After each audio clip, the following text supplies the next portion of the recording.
দীর্ঘদিন ধরে নির্ভরযোগ্য সংবাদ পরিবেশনের ভূমিকা পালন করে আসছে যুক্তরাষ্ট্রের অন্যতম সরকারি গণমাধ্যম ভয়েস অব আমেরিকা। স্থানীয় সময় শনিবার প্রতিষ্ঠানটির ১৩০০-র বেশি কর্মীকে ছুটিতে পাঠানোর নির্দেশ দেন ডোনাল্ড ট্রাম্প। এছাড়া রেডিও ফ্রি ইউরোপ এবং রেডিও ফ্রি এশিয়ার অনুদানও বাতিল করা হয়েছে।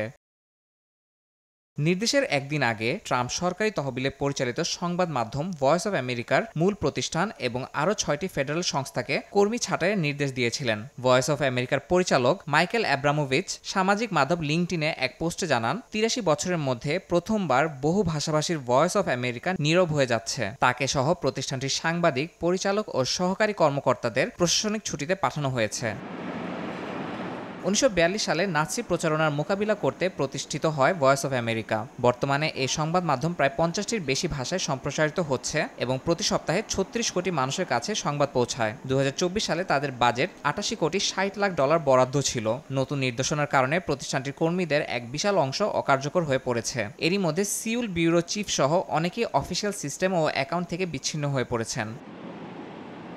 যুক্তরাষ্ট্রের এই সরকারি গণমাধ্যম সংস্থাকে অকার্যকর বলে অভিহিত করেছে ট্রাম্পপন্থী কর্মকর্তারা। তারা মনে করেন এটি করদাতাদের ওপর বাড়তি চাপ সৃষ্টি করছে এবং এর পরিধি সংকুচিত করা উচিত। এই উদ্যোগের কারণে রাশিয়া, ইরান, চীন এবং উত্তর কোরিয়ার মতো দেশে স্বাধীন সংবাদ প্রবাহের ওপর আরও কঠোর নিয়ন্ত্রণ প্রতিষ্ঠিত হবে বলে আশঙ্কা করা হচ্ছে।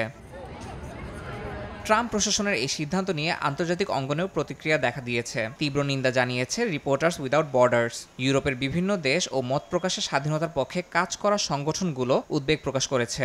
বিশেষজ্ঞরা মনে করছেন, ভয়েস অব আমেরিকা এবং রেডিও ফ্রি ইউরোপের মতো সংস্থাগুলো সংকুচিত হলে স্বৈরশাসিত দেশগুলোর জনগণের জন্য নিরপেক্ষ তথ্য পাওয়ার পথ আরও কঠিন হয়ে উঠবে।